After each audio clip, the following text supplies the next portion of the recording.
ሰላም ጤና ይስጥልኝ ተመልካቾቻችን እንደምን ሰነበታችሁ። ዛሬ የማያቋርጥ ጸጸት በሚል ርዕሰ ጉዳይ ውይይት አዘጋጅተን መተናል። ቆይታችሁ ከኛ ጋር እንዲሆን ተለመደው ግብዣችን ነው። ሀገሬ ቴሌቪዥን ላይ ነው ያላችሁት።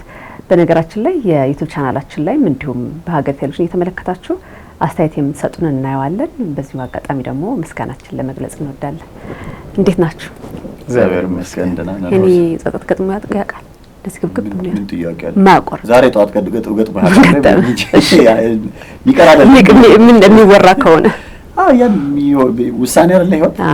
ከዛ ደግሞ ውሳኔውን ተከትሎ ደግሞ መጸጸት የሚኖር ይመስለኛል። ዛሬ እንግዲህ በየቀኑ የሚያጋጥሙን ይኖራሉ፣ ግን አንዳንዶቹ ብዙዎቹ ያልፋሉ አይደለ? እንረሳቸዋለን ወይም ተወሰነ ሰዓት ተንገብግበንባቸው ልንተዋቸው እንችላለን። ግን ማቋርጥና ረጅም ጊዜ የሚቆይ ጸጸት አለና እሱን በተመለከተ ነው ዛሬ አይደለ ውይይታችን። ምንድነው እንደዚህ አለ አይደለ ረጅም ጊዜ የሚቆይብን? ስለሱ እስኪ ትንሽ ማብራሪያ ሰጣን። መልካም ነው። እንደው ጸጸት ገጥሞ ያውቃሉ እስቲ ጥያቄው ሰው ነው ወይስ አይደለም? እና ሰውንም የማይጸጸት የለም። የማነው አንድ ከያኔ ምሳሌ ያጎራጎራል። ሰው ሆኖ ስተትን የማይሰራ የለም ነው ላይ እና ስተት ካለ ደግሞ ያው ጸጸት አይቀርም እና ምንም የሰው ልጅ የዕለት ተዕለት ህይወት ውስጥ የሚያጋጥም ነገር ነው። በቀን 2-3 የምትጸጸችበት ጉዳይ ሊኖር ይችላል። ግን ትልቁ ነገር በኋላ እናነሳዋለን። ጸጸት መቼ ነው ልክ የሚሆነው ልክ የማይሆነው? አለፍ ብሎም ደግሞ ስነ ልቦናዊ ችግር ሆኖ የባለሙያ ድጋፍ የሚፈልግበት ደረጃስ መቼ ነው የሚሆነው? እንግዲህ አንዱ ያን ድጋፍ የሚፈልገው የጸጸት አይነት አሁን ያልሽው የማያቋርጥ ረጅም ጊዜ አብሮን የሚቆይ ጸጸት ነውና እንግዲህ የማያቋርጥ ስንል ምን ማለታችን ነው? ጸጸትስ ራሱ ምንድን ነው የሚለውን አንስቶ መጀመሩ ጥሩ ይመስለኛል። እኔ ጸጸት አሉታዊ የሆነ የአእምሮአዊና ስሜታዊ ጉዳይ ነው። ይህ ደግሞ የሚመጣበት መሰረታዊው ነገር ማድረግ ሲገባን ባላደረግነው ወይም ማድረግ ሳይገባን ባደረግነው በተናገርነው ነገር ወር በወሰንነው ውሳኔ ምክንያት በተለይ ደግሞ ውጤቱ ያልተጠበቀ ወይም አሉታዊ በሚሆንበት ጊዜ ራስን የመውቀስ ዝንባሌ ማለት ነው። እንግዲህ ጸጸት ማን ነው የማያቋርጥ ጸጸት ስንል ማለት ነው። ስለዚህ በዚህ ውስጥ አንደኛ ሀሳባዊና ስሜታዊ ምላሽ አለ። እናስባለን፣ እንደገና ስሜትም አለው። ማዘን ሊሆን ይችላል፣ የተለያዩ በኋላ የምናያቸው ምላሾችም አሉት። ውሳኔ አለ በውስጡ፣ ምርጫ አለ በውስጡ። እነዚህ ምርጫዎቻችንና ውሳኔዎቻችን እንግዲህ አስደሳች የሚያደርጉን አንድ ሰው ምርጫ መርጦ ውሳኔ ወስኖ ከጸጸት ነፃ ሊሆን የሚችለው አንደኛ የውሳኔው ላይ የደረሰበት ሂደት ነው። ሁለተኛ ውጤቱ ነው። በዛ ሂደት ውስጥ ደግሞ የሚፈጥረው ሰብዕና ወይም ማንነት። እነዚህ ነገሮች ውሳኔያችንን ልክ ወይ ስህተት የምንጸጸትበት ወይም የምንደሰትበት ሊያደርጉት ይችላሉ። አሁን ሁለት ነገሮችን እናያለን፣ ጸጸትና የሀፍረት ስሜት። አንድ ሰው ከውሳኔ በኋላ እነዚህ ሁለት ስሜቶች ሊመጡ ይችላሉ፣ በተለይ ውጤታቸው ልክ ሳይሆን ሲቀር። የሀፍረቱ ስሜት በሆነው ነው እኔ ብለን እንዴት? አዎ። የጸጸቱ ስሜት ደግሞ ባደረግነው ወይም ባላደረግነው ነገር ነው የሚመጣው ማለት ነው እና በደንብ አድርገው ከማንነታችን ጋር የተቆራኘ ውጤት ይኖራቸዋል። ስለዚህ የማያቋርጥ ስንል እንግዲህ በአንድ ጉዳይ ረጅም ጊዜ ዘለቅ ያለ ጊዜ አብሮ የሚቆይ ወይኔ እንዲህ ባላደርገው ኖሮ፣ ባልሰራው ኖሮ፣ ባልናገረው ኖሮ እያለን በዛ ጉዳይ ላይ እየተብሰከሰክን መቆየት ማለት ነው። እንግዲህ የማያቋርጥ የሚያደርገው ለራሳችን ይሄ ሰልፍ ብሌሙ ራስን መውቀሱ ይቀጥላል ማለት ነው። በኋላ የምናነሳው መፍትሄ አለ። ያን ግን ሰው ከራሱ ጋር ካልታረቀ ያው ይቀጥላል ማለት ነው። ስለዚህ መታረቅ ያልቻልነው ረጅም ጊዜ አብሮን የሚቆይ ባለፈው ጊዜያችን ውስጥ ያደረግነው የተናገርነው የወሰንነው ውሳኔ መረጥነው ምርጫ አሉታዊ ውጤትን ተከትሎ የሚመጣ ቀጣይነት ያለው ስሜታዊና ሀሳባዊ ምላሽ ማለት እንችላለን። ጥሩ ማብራሪያ የተሰጠ አሁን ሰው ሆኖ የማይጸጸት የለም ማለትና ግን ለረጅም ጊዜ እንደዚህ የማያቋርጥ ጸጸት ውስጥ የሚያስገቡን ጉዳዮችስ ምንድናቸው ወደሚለው ብንሄድስ ጉዳዮቹ ምንድናቸው? በጣም ጥሩ ነው። በደንብ እናነሳዋለን። ሽሜ ያለው ላይ አንድ ነገር መጨመር ፈልጌ ነው። የማያቋርጥ ጸጸት የሚለው ላይ እንዳለው ተፈጥሯዊ ነው፣ ምላሽ ነው። ምክንያቱም ህይወት ውሳኔ ስለሆነች በውሳኔዎች የተሞላ ነው። እያንዳንዱ በየቀኑ ታስበን እናደርገው ነገር ውሳኔ የሚጠይቅ ጉዳይ ነው። የወሰንነው ውሳኔ ልክ ነው አይደለም ብለን የምንመዝንበት ጊዜ አለ። ያንን ምዘና ተከትሎ ወይም ውጤቱን ተከትሎ እንዴት እንደዚህ ይሆናል ወይም ለምን እንደዚህ አደረግኩ የሚለው ጥያቄ ባላረገው ኖሮ እንዲህ ባልል ኖሮ ወይም እንዲህ ባደርገው ኖሮ ቅድም እንዳለው ባደረግነው ወይም ማድረግ የሌለብን ነገር ያደረግነው ወይም ደግሞ ማድረግ ኖሮብን ባላደረግነው ነገር የሚሰማን ስሜት ያለው ማለት ነው። ልክ ከሱ ቀጥሎ እንዳይቋረጥ የሚያደርገውና ረጅም ጊዜ እንዲቆይ የሚያደርገው ምንድነው ካለን ቀጥሎ የሚመጣ አንድ አክሽን አለ። ሰዎች የጸጸት ስሜት መሰማቱ በራሱ ጤናማ ነው፣ የሚጠበቅ ነገር ነው። በቃ ማለት ልክ እንዳልሆነ ስንረዳ እና አንዳንዱም እንደው ሰው የመሆን ውጤት ነው ያለው ጤናማ የመሆንም ውጤት ነው። አንዳንድ ጊዜ አእምሯችን በትክክል እየሰራ ስነልቦናዊ ደህንነት ውስጥ መኖራችን መንፈሳዊ ደህንነት ውስጥና ለልና ላይ መቆየታችን ማረጋገጫ ነው። ምክንያቱም ሰው በሆነ አጋጣሚ በሆነ ነገር መሳሳት ሊያደርገው የማይገባውን የሆነ ነገር ሊያደርግ ይችላል። ሰዎች እነዛ ጉዳዮች ከገቡ በኋላ ያ ስሜት ይዞት የሚመጣው ልክ ወደ ራሳቸው ሲመለሱ ወደ ህሊናቸው ሲመለሱ ማስተዋል ሲጀምሩ፣ ምክንያቱም ያን ጊዜ በችኮላ በምናምን የወሰኑትን ውሳኔ አሁን በተረጋጋ መንፈስ በሰከነ አእምሮ ሰዎች ሲያዩት እንዴ ለካ ይሄ ነገር ልክ አይደለም እንደዚህ ማድረግ አልነበረብኝ የሚለው ስሜት ጸጸት ነው የሚፈጥርባቸው። ከዚህ ቀጥሎ ይሄ እንዲቆይም እንዳይቆይም የሚያደርገው ረጅም ጊዜ የሚቆይ እንዳይሆን የሚያደርገው ቀጥሎ የሚያደርገው ድርጊት ነው። ያ እንደሆነ ሲገባቸው ሰዎች ምርጫ አላቸው፣ ሁለት ምርጫ አላቸው። አንደኛው ምርጫ እውነታውን መቀበል ነው እና ራሳቸውን ከሁኔታው ጋር ማስማማት። ስለዚህ እኔ ሽሜን ማለት የሌለብኝ ነገር እንዳልኩኝ ሲገባኝ እውነታውን መቀበል ነው። ደውዬ ሽሜ ይቅር በለኝ፣ እኔ እኮ ያኔ እንደዚህ አስቤ ነበር፣ እንደዛ ማለት አልነበረብኝም፣ አስከፍቻለሁ፣ በቃ ይቅርታ ብሎ እውነታውን መቀበልና ከእውነታው ጋር ራስን ማመቻቸት ነው። እንደዛ ስለው ሽሜ አይ በቃ እኔም እኮ ተረድቻለሁ እንደውም ብዬ ነው ምናምን ይለኛል፣ እንስማማለን ወይ የሆነ ነገር ሊፈታ ይችላል። ሁለተኛው ምርጫ አይ ብሎ ራስን እየሸነገሉ መኖር ነው። የራስን ሌላ እውነታ መፍጠር ነው። እውነታውን ትቶ ሌላ የራስን እውነታ መፍጠር ነው። ሌላ የራስን እውነታ ስንፈጥር ግን እኔ ልክ ነኝ የሚለውን ስሜት ለራሴ እየነገርኩት ነው። ህሊናዬ ግን መጀመሪያ ልክ እንዳልሆንኩ ስላወቀና የጸጸት ስሜቱን ስለፈጠረ ሁለቱ እንዲጣሉ የሚያደርገውን ጥብ አስቀጥለዋለሁ። ልክ ነኝ፣ አይ አይደለም፣ ልክ አይደለም፣ እንደዚህ ማድረግ አልነበረብህምና ተው ዝም በል እያልኩ እያስተኛሁ አፈር እየመለስኩበት ግን የሆነ ቀደሙ እየወጣ የማያቋርጥ ውስጥ እንዲቀጥሉ የማድረግ ነው። ስለዚህ እንዳያቋርጥ የሚያደርገው ቀጥሎ ማድረግ የምንችላቸው ድርጊቶች ናቸው የሚለውን ሀሳብ አንድ መጨመር ፈልጌ ነው። እንደዚህ ውስጥ የሚከቱን ጉዳዮች ምንድን ናቸው ነው? አንደኛው ቅድም ያልኩት ነው እንግዲህ ህይወት ውሳኔ ናት። ስለዚህ በጣም ያልተዘጋጀንባቸው፣ ያላሰብንባቸው፣ ያልተረዳናቸው፣ ያልገቡን የህይወት ውሳኔዎች በጣም ብዙ ናቸው እና እነዚህ ጉዳዮች ደግሞ በጣም ከፍተኛ ጸጸት ያመጣሉ። እንዴት ነው ያልተዘጋጀንባቸው ያልገቡን የህይወት ውሳኔዎች ማለት? ብዙዎቹ የህይወት ውሳኔዎች አሁን በጣም ከመፍጠኗ የተነሳ ውሳኔዎቻችንን በየጊዜው የመቀየር ምናምን በቃ ግዴታ ነው። አሁን እኔ ምን ያሳዝነኛል መሰላችሁ? ይሄ ህይወትን መፍጠር ምናምን ሳስብ የሆኑ ፋይንዲንጎች የሚገኙበት ተቀብለን የኖርነውን የሆነ ሳይንስ እውቀት ለመቀየር የሚፈጅበት ጊዜ ምናምንና አሁን ያለውን ነገር አስቡት። ዛሬ የሆነ ሰውዬ ወጥቶ እንትን 10 መንገዶች እነዚህ ናቸው ምናምን ያለውን ሌላ የሆነ ሰውዬ በደቂቃዎች ውስጥ ደግሞ ሌላ ነገር ያወራል። ከሆነ ቦታ ተገኘ ያለው መረጃ ከሆነ ቦታ በሆነ መረጃ ይጠፋል እና ፕሬዲክታቢሊቲው በጣም በቃ ግራ የሚያጋባ ነገር ስለገባ በዛው ልክ ደግሞ የሰዎች ህይወት በዛ ፈጣን የሆነ ሁኔታ ውስጥ ውሳኔ መወሰን ስለሚያስፈልጋቸው የመዘጋጃ ረፍቴ ማድረጊያ ፋታ ማግኛ ተረጋግቶ ሰከንድ ላይ ማሰቢያ ጊዜ ያጣሉ ሰዎች።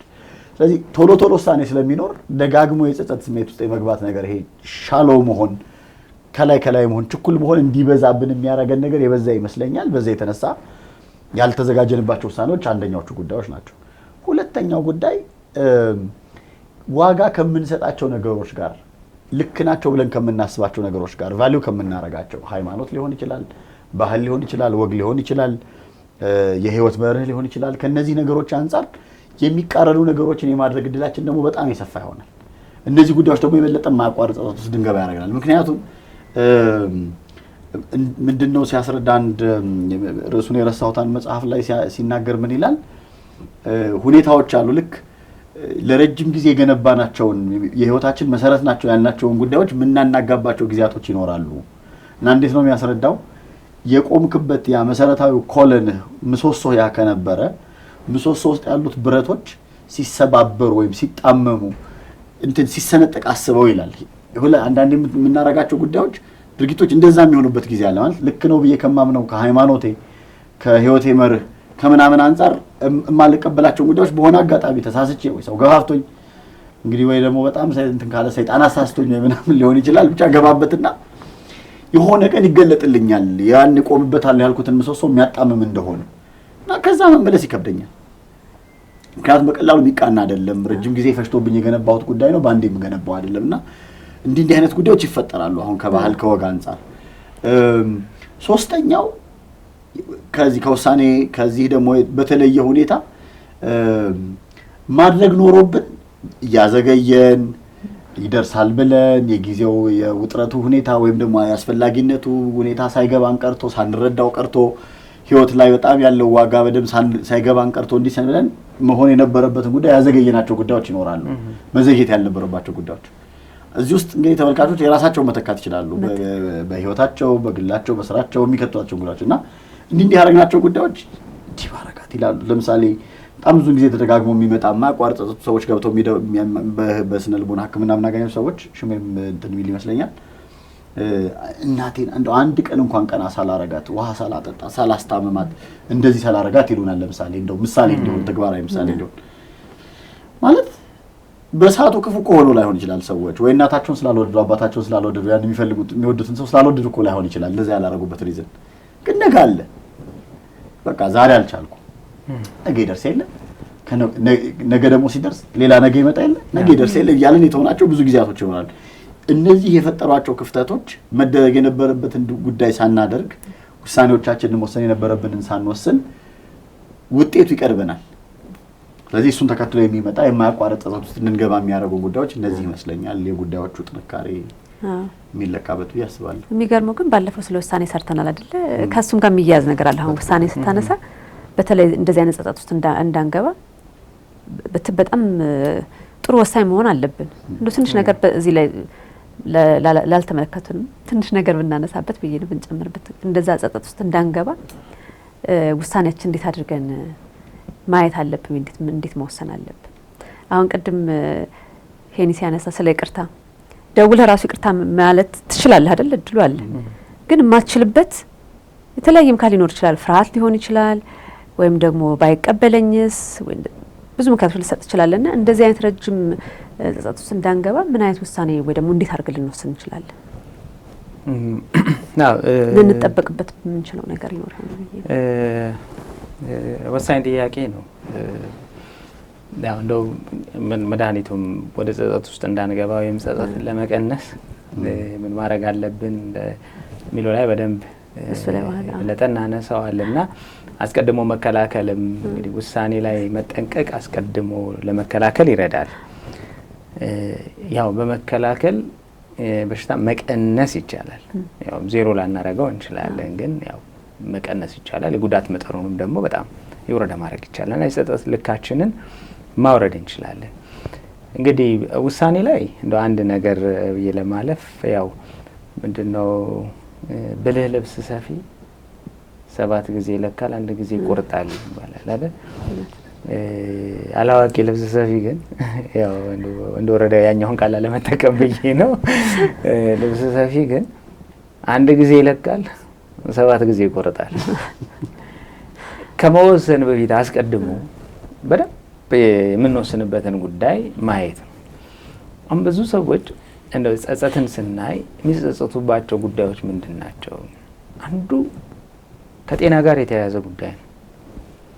ማለት በወቅቱ ፎሎ አፕ ባደርግ ቼክ አፕ ባደርግ ቶሎ ልደርስበት የምችለውን ደረጃ ነገ ዛሬ ስል ቆይቼ ከተባባሰ በኋላ ደርስበት ቀድሞ ቢመጡ ኖሮ ይላል ሐኪሙ ትንሽ ዘገየሽ እንጂ ትላለች ሐኪሟ እና ምን ነው ባልዘገይ ያኔ መጥቼ ቢሆን ኖሮ ይላል ሰው። በውጭስ ምንም ከአመጋገብ ጋር ተያይዞ የሰራነው ስህተት አታድርጉ የተባልነውን አድርገን ምን ፈጥራቸው ብዙ ነገሮች በወቅቱ መውሰድ ያለብንን መድኃኒት ሳንወስድ ቀርተን አንዱ ሰዎች የሚጸጸቱበት ከጤና ጋር ተያይዞ የሚወስኑት ውሳኔ ላይ ነው። ሁለተኛው ጎልቶ ቢታየው ትምህርትና ስራ ነው።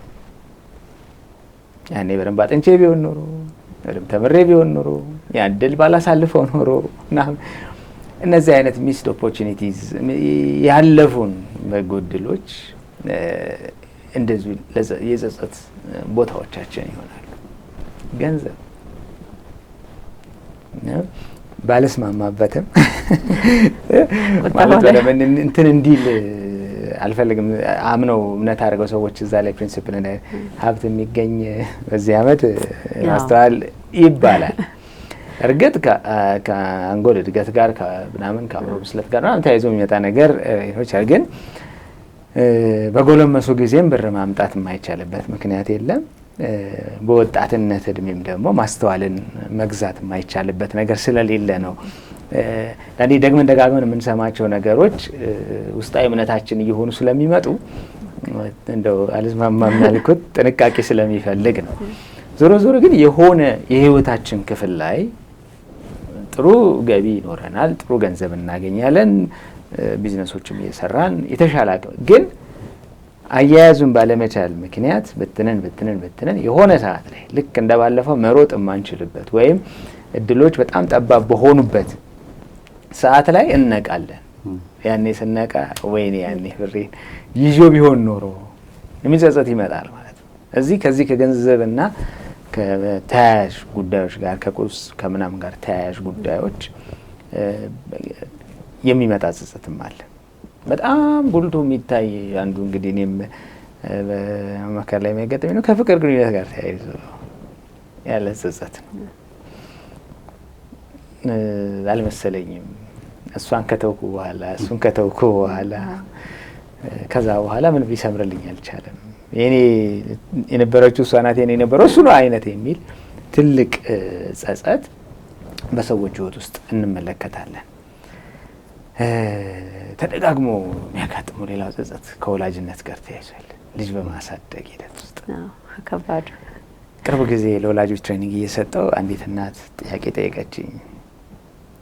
ተስፋ ይኖረኛል አለች። ምክንያቱም ልጄ ያው እንዲህ ብዬ ጉዳዩን ባነሳው ኮንፊደንሻሊቲ እንትን ስለሚልብኝ ግን በዚህ ጉዳይ ላይ በጣም ይጸጽተኛል እንዲህ ባላደርግ ኖሮ። ስለዚህ እውነት ግን ይቅር የሚለኝ ይመስልሃል ወይ? እና ተስፋ አለኝ ጥያቄው ናው ተስፋ አለ። ግን እንደ ወላጅ በኋላ እንግዲህ መፍትሄ ላይ እናነሳዋለን። መቼም የትኛውም ወላጅ ልጄን ስቲል ልጉዳው ብሎ አይሰጥም ወይ አይከለክልም፣ እሺ አይልም ወይም ቢያይልም የሆነ አይነት ቃል አይናገርም። ኢንቴንሽናሊ ልጉዳ ብሎ ማለት ነው። አንለስ ሌላ የሆነ ራሱን የቻለ ችግር ከሌለ በስተቀር ማለት ነው። እና ለመጥቀም ብለን ያደረግነው ነገር ግን ቅድም መነሻ ላይ ስንተረጉመው እንዳልነው ሂደቱ አንድ ጉዳይ ነው። ውጤቱ ደግሞ የጠበቅን ሂደቱ ልክ ሆኖ አንዳንድ ጊዜ ውጤቱ ያልጠበቅነው ሊሆን ይችላል።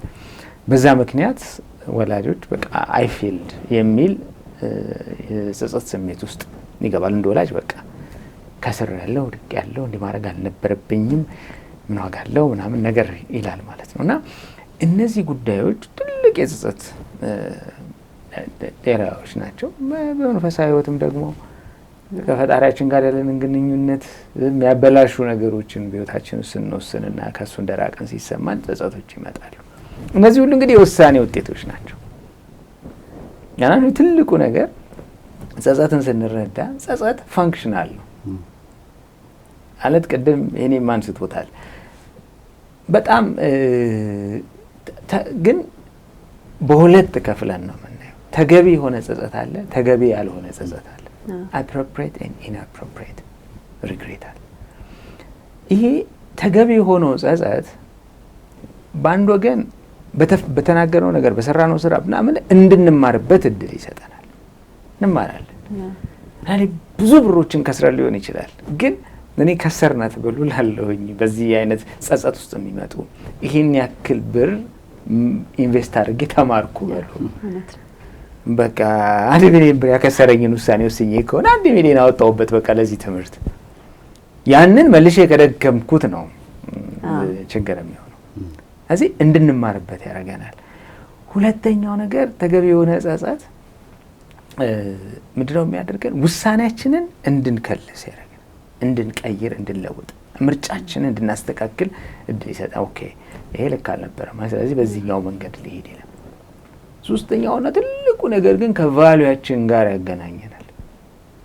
ወደ ቫልዩያችን፣ ወደ እሴቶቻችን፣ ወደ ገነባ ነው ቅድም ይሄኔ ምሰሶ ብሎ የገለጸው ወደ እሱ ዋና ምሰሷችን እንድንመለስ ይረዳናል። ስለዚህ ትርጉም ያለው እንዳው በመንፈሳዊ ዓለም ደግሞ ቅዱስ መጽሐፍም እንደሚለው ተገቢ የሆነ ጸጸት ለንስሐ ይመራል። አይ እዚህ በመንፈሳዊ የሚወጡ ላይ ከሆነ ሰው የሚጸጸተው ከፈጣሪው ለመታረቅ እድል ይሰጠዋል። ተገቢ ያልሆነ ጸጸት ግን አንደኛ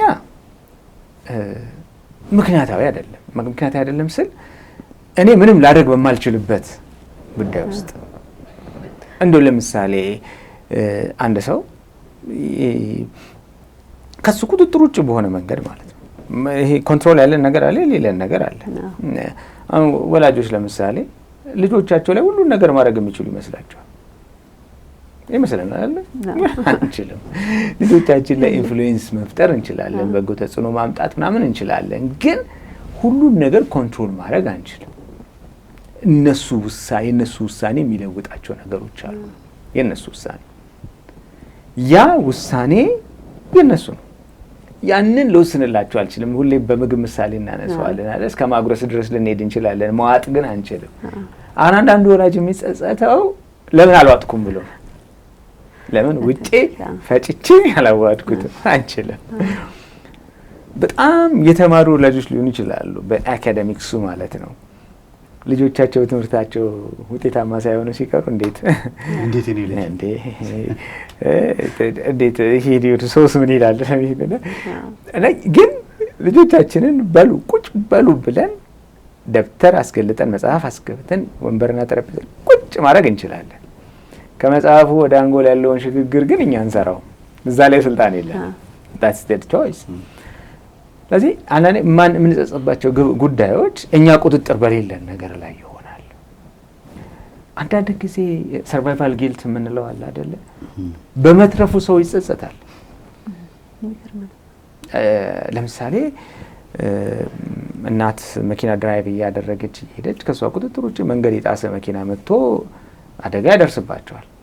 በዛ ምክንያት ያሳፈረቻቸው ወይ ልጆች ሊሆን ይችላሉ፣ ባል ሊሆን ይችላል፣ ምናምን ህይወቱ ያልፋል ወይም የአካል ጉዳት ይደርስበታል። ወይኔ ምን አለ እኔ ባልነዳው ኖሮ ማለት እሷ እኮ መንገዷን ጠብቃ ፍጥነቷን ተቆጣጥራ ምናምን በስርዓት እየነዳች መንገድ የሳተ መኪናን ይመጣ ምን ቁጥጥር አላት?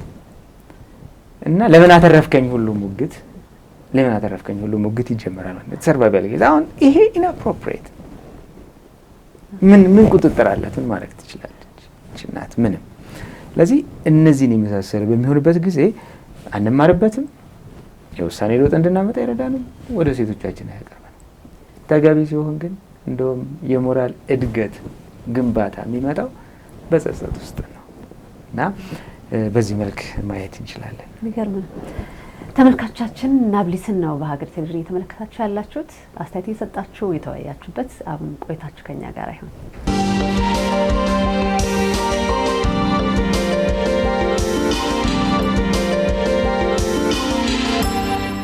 እንደዚህ አይነት በተለይ አሁን መጨረሻ ያነሳው በትክክል በጣም ብዙ ሰው ላይ በተለያየ ጉዳይ ራሱ የሚገጥማቸውና እንደዛው እያሉ የሚቆዩ አሉና በዚህ አይነት ጸጸት ውስጥ መቆየት የሚያመጣው ችግር ይኖራል። ግለሰቡም ላይ በዙሪያ ባላቸው ምን አይነት ችግሮች ሊገጥሙ ይችላሉ? ግልጽ የሆኑ ችግሮች በደንብ አሉት። አንደኛው ብለው ሰለሽ ድርጊት የሌለው ማይቋረጥ ጸጸት ስለሆነ ቀጥሎ መምጣት የነበረበትን ቅድም ሽሚ ያነሳቸው ጉዳዮች የማያመጣ ስለሆነ ጸጸቱ ምን ይሆናል? ተከታታይነት ይሆናልና ደስ የማይል ስሜት ነው ቀላል ያልሆነ ስሜት ነው። ራስን መውቀስ አለበት ውስጡ። ለካ አልችልም፣ ማረባም እንዲህ ማድረግ አልነበረብኝም፣ ጥፋተኛ ነኝ የሚል የጊልቲ ፊሊንግ ምን ለዋለው ውስጡ። እነዚህ ሁሉ ሲደማመሩ ይሄ በጣም እየቆየ ሲመጣ ራስ ላይ በጣም ከፍተኛ የሆነ ጫናና እንትን ያደርሳል። ስለዚህ አልረባም፣ አልጠቅምም፣ አልችልም የሚለውን ነገር በደም ሰውነትና አእምሮም እየተቀበለው እንዲሄድ ሰዎች የተረዱት የተቀበሉት እንዲሄዱ ያ ደግሞ ከፍተኛ የሆነ የመደበር አረባብ አልጠቅምም የሚለው ስሜት አንዳንዴ ጸጸቱ በጣም ካቅም በላይ የሆነና ሰዎች ራሳቸውን እስከ ማጥፋት የሚያደርስ የመደበሩ ስሜት ጋር ተደማምሮ ይሄ ማለት መደበርም ሁሉ ከጸጸት ጋር የሚገናኝ ነው። ራስን ማጥፋት ሁሉ ከጸጸት ጋር የሚገናኝ ነው ግን እያልን አይደለም። ግን በጣም አንዱ ደግሞ እንደዛ እንዲከሰትባቸው ሰዎች ከሚያደርጋቸው ጉዳይ አንዱ ግን ሊሆን ይችላል። ተነሳሽነት ማጣት ይፈጥራል ሰዎች ላይ። አሁን ትንሽም እኮ ቢሆን ስለማናውቀው ነው እንጂ ማለት ነው ደሞዝ ስለሚከፈለን አለ ስራ የምንሰራው ልክ እንደዛ ህይወት ውስጥ ደሞዝ የሚከፍሉን ጉዳዮች አሉ። ግን ካሸር የለውም ቆጥሮ የሚሰጠን ሰው የለም። እዚህ በጸጸትን መካከል ላይና ከዛ ደግሞ ይሄኛውን እንኳን ደግ አደረኩት ልክ እኮ ነኝ እንዲህ የሚል ስሜት እንዲሰማን የሚያደርገን ሪኢንፎርስ የሚያደርጉን ደሞዝ ከፋዮች አሉን ብዙ ነገሮች ህይወታችን ውስጥ። እነዛ ደሞዝ ከፋዮች ናቸው እያጠነከሩን እያበረቱን ህይወት የሚቀጥለው እና መነሳሳት እንዲጠፋ ያደርገዋል። ለምን የማያቋርጥ ጸጸት ነውና ደሞዝ ከፋዩና የሚከፍለን ነገርና ቢኖር እንኳን እንዳናየው ያደርገናል፣ ይጋርደናል። ስለዚህ ወደፊትም ያለውን ተስፋ ወደ ኋላም የነበረውን ብርታቶችና ጥንካሬዎች እንዳናይ የሚጋርድ ይሆንና መነሳሳት፣ መስራት፣ መጣር፣ መሞከር እንዳንችል የሚያደርግ ጉልበት የሚያሽመደምድ አይነት ሊሆን ይችላል። ከዛ ደግሞ በኋላ አንዳንደኛው በተለይ ቅድም ሽሜ ኢናፕሮፕሬት አላስፈላጊ ያለው ጸጸት ሳናውቀው ሰብእናችን ወደ ሌላ መንገድ ይቀይሩታል። ወደ መቀበል አረባም አልጠቅምም እኔ መጥፎ ሰው ነኝ የሚለውን ወደ መቀበል እና በሂደት ያንን መጥፎነት እንድንለማመደውና የኛ መገለጫ እንዲሆን እንድናደርገው በቃ ምንም ብል የማይቀየር ነገር ነው። ስለዚህ ምን ዋጋ አለው? በተለይ ይሄ ጥሩ ማሳያ የሚሆነው የሴሪያል ኪለርስ በተለይ በውጭ ሀገር በእኛ ሀገር የተለመደ አይደለም። ግን ይሄ ብሎ ሰዎችን የሚገሉ እንደዚህ የሚሉና ሰዎች ባክስቶሪዎቻቸው ሲጠኑ በፊት ህይወታቸው ሲጠኑ እንዲህ አይነት ደስ የማይል እንዲጸጸቱ የሚያደርግ አይነት አጋጣሚዎች ኖሯቸው ያውቃሉ። እነዛ ሁኔታዎች በትክክል ባለመታከማቸውና ባለመዳናቸው ምክንያት ነው፣ ባለመሻራቸው ምክንያት ነው ያንን ማንነት የተቀበሉት እያደረጉት እንዲሄዱ እና እንደውም ቀስ እያለ ጸጸቱ እንዲጠፋ ሊያደርገው ይችላል። ምክንያቱም መልኩን እየቀየረ ስለሚመጣ ጸጸት መሆኑን እያጣ ስለሚመጣ ስሜቱ እዛው ብቻ አይቀርማ መልኩን እየቀየረ እንትኑን ምንድነው መገለጫውን እየቀየረ ይመጣል። እንደዛ እየሆነ ስለሚመጣ ሰዎች መቸገር ውስጥ እንዲገቡ የሚያደርጋቸው ነገር በደንብ ይኖረዋል እና መስራት ማቃት ከቤተሰብ ጋር ያለ ግንኙነት ላይ የሚታዩ ደግሞ ችግሮች ይኖሩታል። ማለት በቃ አረባም አልጠቅምም ብለው ስለሚያስቡ ሰዎች እኔ ለሷ ጥሩ ሰው አልሆንም፣ እኔ ለሱ ጥሩ አይደለሁም፣ ለልጆቼም እንደዚህ አይደለሁም፣ ስለዚህ ከኔ ባይኖር ይሻላል እንዲህ ያለ ግንኙነቶችን ይረብሻል፣ ስራ ቦታን ይረብሻል።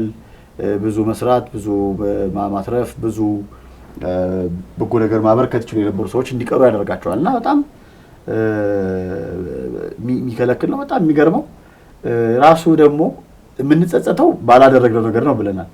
በጣም የሚገርመው አንዴ ባላደረግነው ነገር የምንጸጸተው በጣም ብዙ ማናደርጋቸው ነገሮች እንዲኖሩ ያደርጋል እና እየጨመረው ይሄዳል። ለምሮ እየጨመረ የሚሄደው አንዴ ባላደረኩት ጉዳይ ግን ዛሬም ደግሞ ይሄን አላደረኩት። ሰውነት ግን የሚረዳው ነው ከዛ የቀጠለ ኮንቲኒየም ነው የሚፈጥረው። ምንድነው ያን ጊዜ ያላደረኩት ነገር ሁሌ አላደርግም፣ ሁሌ አልችልም ሚሊዮን እንዲቀበል የሚያደርገው በየጊዜው ያላደረግናቸው ነገሮች ይደመራሉ እየመጡ ይሄን እንኳን መቼ አደረኩ እንዲህስ እንኳን መቼ አደረኩ እያልን ያላደረግናቸው ነገሮች እየበዙ እንዲመጡ ያደርጋል። ስለዚህ እንደገና የማያቋርጥ ጸጸቱንም ራሱ የበለጠ እያበረታው እያጠነከረው እያሰፋው የሚሄድ ጉዳይ የሚሆን አይነት ፓተርን ይፈጥራል ማለት ነው። ነገሩ ሕክምናም ሊፈልጉላ ይችላል አይደለም። ግን አፕሮፕሪየት መሆኑ ወይ ደግሞ ተገቢ ነው ተገቢ አይደለም ብለን ለማለት እንደው አሁን አንድ ሰው እንደዚህ አይነት ነገር ቢገጥመው ይሄን ያህል ጊዜ ከቆየብኝ በጣም እንትን ብሏል ቆይቷል፣ ወይም ይሄን ያህል መጠን ከሆነ ለምሳሌ አንድ ወር ብንል ለምሳሌ ተገቢ አይደለም ተገቢ ነው የምንልበት የጊዜ እንትን አለው ወይ ርዝመት አለው ወይ? በጣም ገብቶኛል። ጥያቄ ይመስለኛል የተመልካቾችም ጥያቄ ሊሆን ይችላል። እያወራን ያለነው ግን በጊዜ አይደለም። በጊዜ አይደለም ማለት ሪላቲቭ ጊዜ ነው። ያበበ ጊዜና የከበደ ጊዜ ስለዚህ እንደየሰው ሊላይ ጉዳዩም እሱ ነው ያን ያለው። ትልቁ ነገር ግን ምንድነው ቀጥሎ የሚመጣው ማድረግ የነበረብንን ድርጊት እስክናደርግ ድረስ ምን ያህል ጊዜ ወስዶብናል ነው። ያ ጊዜ ደግሞ አንድ ወርም ይሁን አንድ አመት እንደየግለሰቡ ይለያያል። ግን ልዩነቱ ከዛ በኋላ ያንን ድርጊት የማያስደርገን ከሆነና ቅድም ያልናቸውን ስሜቶች የሚፈጥር ከሆነ ትርጉም የሌለው የማይጠቅም የበለጠ ችግር ውስጥ ቅድም ያላቸው ችግሮች ውስጥ የሚከት ግን ጸጸት ነው የሚለውን ነገር ግን መረዳት ይፈልጋል።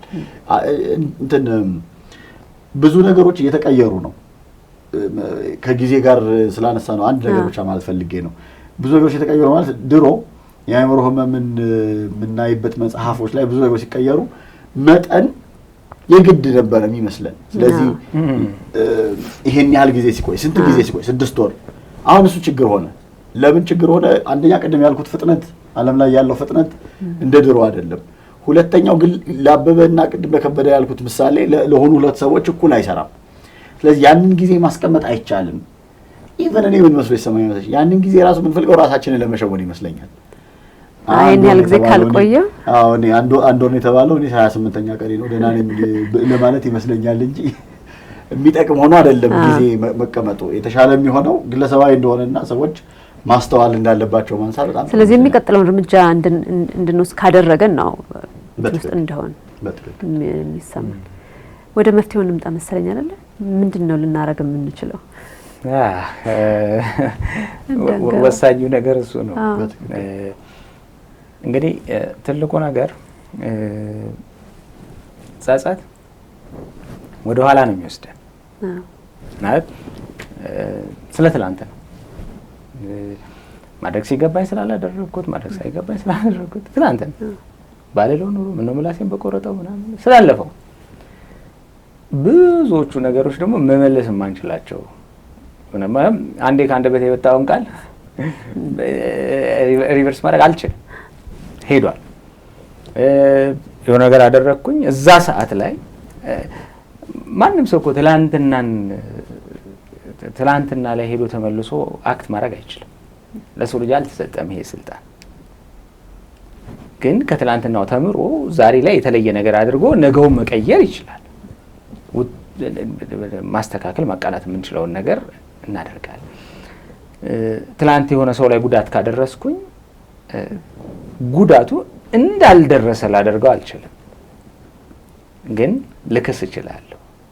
ያ ጉዳት ያስከተለው ይሄ ሌላ ውጤት ካለ ያ ውጤት አሁን ለምሳሌ በእኔ ምክንያት አካል የጎደለ ሰው ካለ በአካል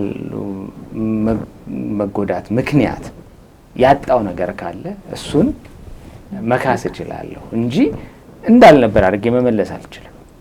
ምንም የስሜት ጉዳት የደረሰበት ሰው፣ የሞራል ጉዳት የደረሰበት ሰው፣ እንዲህ ሌሎች የገንዘብ ኪሳራ ያጋጠመው ሰው እንዲህ አይነት ነገሮች ካሉ ያንን መካስ በሚችለው ደረጃ ልከስ እችላለሁ። ስለዚህ ትናንትና ላይ ነው። ትናንትን መቀየር አንችልም። አንዱ አሁን ስንጸጸት እዛ ላይ ነው። በማን ጸሐፊ ምን ይላል? ማንም ሰው ትላንትናንም ነገንም ሰፈር አያደርግም። በትላንትም በነገም አይሰቃየም። የሚሰቃየው በትውስታውና በምናቡ ነው።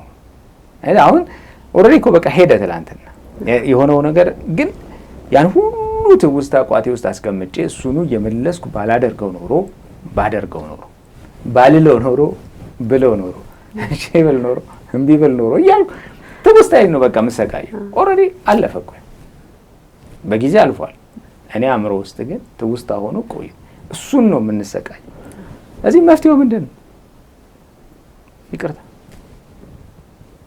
ለተመልካቾቻችን በዚህ አጋጣሚ መለስ ብለው ስለ ይቅርታ የሰራነውን ዝግጅታችንን ቢያዩ ጥሩ ነው።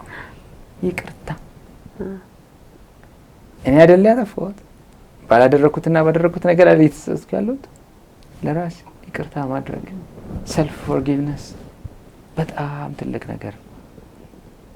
እውቅና ሰጣለሁ። አላደረኩትም እኔ እኮ እንደዚህ ብዬ ነው ብዬ ሰበብ ለመደርደር ምናምን አልሞክርም። እቀበላለሁ ጥፋቴ አይዳ በቃ አረጋዋለሁ። ያንን ያረኩት ነገር ስህተት ሊሆን ይችላል፣ ጥፋት ሊሆን ይችላል። ጥፋት ሲሆን ሞር ሆን ተብሎ የሚደረግ ነገር ነው።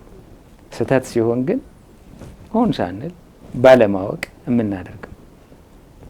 ስለዚህ በማወቅ የሚሆን ባለማወቅ ሆን ብዬ የሚሆን ሆን ብዬ ሳይሆን ለሰራዋቸው ጥፋት ወይም ስህተቶች በቃ እሱን ተቀብዬ ከዛ በኋላ ይቅርታ ሌላ ሰው ጋር የተሻገረና ሌላ ሰውን የበደለ ከሆነ ያንንም ሰው ይቅርታ ጠይቃለሁ። እንዳልኩት የበደልኩት ነገር ካሳ የሚፈልግ ከሆነ ደግሞ እከሳለሁ። እኔ ጋር ከሆነ ለራሴ ደግሞ ይቅርታ። በጣም ቀላል ነው ለአፍ እንዲህ ሲወራ። በተለይ ለራሴ ይቅርታ ከራስ መታረቅ እንግዲህ ይሄን ተግዘኛል። ክላይንት ብዙ ሂደት ይፈልግብናል። ለሰው ይቅርታ ማድረግ ይቀላቸዋል። ብዙ ክላይንቶች ለሰው ይቅርታ ማድረግ እሺ አረ ሂጄ ይቅርታ ጠይቃለሁ ጽፌ እንደዚህ ምናምን በቃ ያሉበት ቦታ ባይታወቅም ደግሞ እዛው የምንሰራቸው ኤክሰርሳይሶች አሉ። በቃ ባሉበት ይደርሳቸው። ለራስ ሲሆን ግን እዚህ ጋር ነው የሚተናነቀው። ብዙ ሰው ከባድ ግን ደግሞ እሱ መሰረታዊ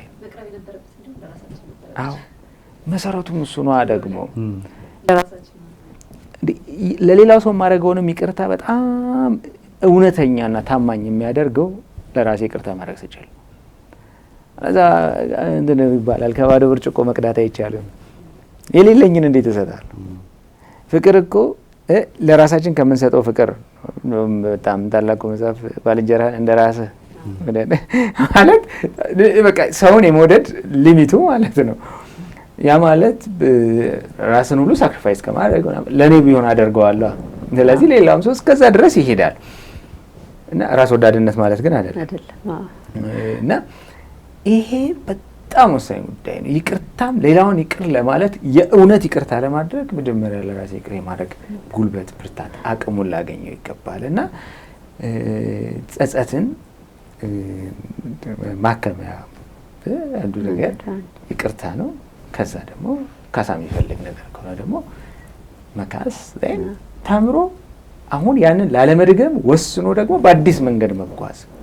ካሳ ሲባል ሌላውን ብቻ አይደለም፣ ራሴ ላይ ከሆነ ደግሞ በደሉ ራሴን መካስ አለብኝ። ስለዚህ ጤናዬን ጎድቼው ከሆነ ጤናዬን በመጠበቅ ራሴን መካስ አለብኝ።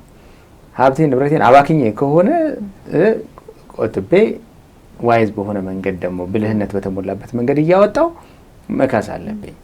ማህበራዊ ግንኙነት ላይም ከሆነ ልክ እንደዛው ወደ ትምህርትና ስራ ላይም ከሆነ በተመሳሳይ መንገድ ያንን ማድረግ የማከሚያ መንገዱ ይሆናል ብዬ አስባለሁ። እኔ መጨመር ማለት ብዙዎቹም ብሏቸዋል። የተወሰኑ 2 ወይም 3 ሀሳቦች ለማንሳት አንደኛው ድርጊቶቹ ላይ ከዚህ በፊትም ስናነሳ የነበረው ማድረግኛ የምንችለው በእኛ ቁጥጥር ውስጥ ያለና ከኛ ውጭ የሆኑትን ነገሮች መለየት መለማመድ በጣም በቀላሉ የሚመጣ ጉዳይ አይደለም፣ ግን በጣም ደጋግመን ልንሰራው የሚገባን ኤክሰርሳይዝ ነው። ሎከስ ኦፍ ኮንትሮል ይባላል። የቁጥጥር መጠናችን ምን ያህል እንደሆነ መረዳት ነው እና አንዳንድ ጊዜ በነገራችን ላይ ለራሳችን ያለን ግምት፣ ራሳችን አለመረዳታችን እነዚህ ሁሉ ተደማምረው ነው። አንዳንዱ በእኔ ጉዳይ ውስጥ አይደለም፣ በቃ ማለት ቅድም ሽም ያለው ነው እኔ ማድረግ የምችለው ነገር አይደለም እና ማድረግ የማልችለው ነገር ሁሉ እየተሸከምኩ ጸጸት ውስጥ ብገባ የማያቋርጥ ጸጸት ውስጥ ነው የምገባው። ምክንያቱም ማድረግ የምችለው አይደለም። ቀጥሎ ያለውን ድርጊት አድርጌ እሸረዋለሁ፣ አስተካክለዋለሁ ምለው አይደለም። እኔ አይደለሁም ማድረግ የምችለው። ስለዚህ እኔ ማድረግ የምችለውና ከኔ ቁጥጥር ውጭ የሆነውን ነገር መለየት ስጀምር የሚለው በጣም አስፈላጊ ጉዳይ እንደሆነ ለማጠንከር አንደኛው። ሁለተኛው የማያቋርጥ ጸጸት ውስጥ እንገባ የሚያደርጉንን ጉዳዮች ቀድሞውኑ መለየት መቻል ደግሞ ሌላኛው ይመስለኛል። ለምሳሌ በህይወቴ ዋጋ የምሰጣቸውን ጉዳዮች፣ አልደራደርባቸው የምላቸውን ጉዳዮች፣ የህይወት መርሄ ናቸው የምላቸውን ጉዳዮች ቢያንስ በየጊዜው እንዳረጋግጣቸው የማልወጣው ጸጸት ውስጥ እንዳልገባ ሁል ጊዜ መኖራቸውን ማረጋገጥ አለብኝ። በምሰራው ስራ ውስጥ በማደርገው ድርጊት ውስጥ አንዱም ችግራችን እሱ ይመስለኛል። ሃይማኖት አለን፣ ብዙዎቻችን አለን የምንለውን ሃይማኖትና ሃይማኖታዊ ህግጋቶቻችን ግን በየቀኑ ስንረማመድበት በስራ ቦታ፣ በትዳራችን ውስጥ፣ በዕለት ግንኙነታችን ውስጥ በቃ ማለት ፈጣሪ እንደዚህ ከላይ ሆኖ የሚታዘበን ይመስለኛል፣ የሚደነቅ ይመስለኛል። ማለት በየቀኑ ነው የምናበላሸው። ያ ነው ጸጸቱ የሚከተል። ስለዚህ ምንድነው ምን ሆነው ኮንሺየስ መሆን። ዋጋ ሰጠዋለሁ ካልኩኝ በስራዬ ውስጥ መታየት አለበት ያ ዋጋ የምሰጠው ጉዳይ። የህይወት መርሄ ነው ትልቅ ቦታ የምሰጠው ጉዳይ ነው ካልኩኝ ጸጸት ውስጥ እንዳልገባ መጀመሪያው ነው የሚጠብቀኝ ጠባቂ ያንን አለማድረግ ነው። ስለዚህ መጠንከር ነው ማለት ነው። ስለዚህ ምን እያለን ነው? ፍጹማን ልንሆን አንችልም፣ ግን ቢያንስ እያወቅን እንኳን ከምንሳሳታቸው ስህተቶች እንድንጠበቅበት፣ አላስፈላጊ ጸጸት ውስጥ ከሚከቱን ጉዳዮች እንድንጠበቅበት ያንን ነገር በየቀኑ መደረጉን ማስተዋል ላይ መስራት ሁለተኛው ጉዳይ ይመስለኛል። የመጨረሻውና ሶስተኛው ጉዳይ ድርጊቶቹን ቶሎ ለመስራት የሚያግዙንን ጉዳዮች ለመለማመድ። ለምሳሌ ኦኬ ተጸጸትኩ፣ ቀጥሎ ምን ላድርግ? ይቅርታ ልጠይቅ? እንደዚህ ይላል። እዚህ ውስጥ ምን አለው መሰለሽ? ትዕቢትን መሸሽ ምንድነው በቃ እኔ አልሳሳትም የሚለውን ስሜት ካላጣፋው ከራሴ ካላስወገድኩ ሮዝን ይቅርታ አጥፍቻለሁ እኮ አንቺ አይገርም እኔ እንደዛ አልገባኝም እኮ ማለት አልችልም። እኔ ትዕቢት ካለኝ ሁሌ አልሳሳትም ነው የማስበው። ስለዚህ ተሳስቻለሁ የሚለውን ስሜቴን ቅድም ያልኩትን እውነታውን አለመቀበል እንደሆነ ያደርገኛል። ስለዚህ እንደዛ እንዳንሆን የተወሰኑ ደግሞ የህይወት ካራክተሮችን መለማመድ በጣም አስፈላጊ ጉዳይ ይመስለኛል። የነዚህ ድምር ውጤት እንዲህ ያለ በጣም ረጅም መከራ ውስጥ የሚከተንን ማያቋርጥ ጸጸት ውስጥ እንድንገባ የሚያደርገንን ጉዳይ በቀላሉ እንድንሻገር ያደርገናል ብዬ አስባለሁ። ከትናንትናና ከነገ አይደለ ወጥተን ዛሬ ላይ በደንብ እንኖር የሚያግዘን ነገር ይመስላል። ጥሩ ውይይት ነበር ዛሬ። ተመልካቾቻችን እንግዲህ ናብሊስ የዛሬ ፕሮግራሙ ይሄን ይመስላል። እናንተም ይሄን የተመለከታችሁ ራሳችሁን ያያችሁበት እንደቆያችሁ ተስፋ አድርጋለሁ። ደግሞ ራሳችን በደንብ እየገመገመን ናብሊስ የፈውስ ድምጽ አይደለም የሚለው እየፈወስን ራሳችን እንድንሄድ አደራ እንላለን። ሰላም ነው።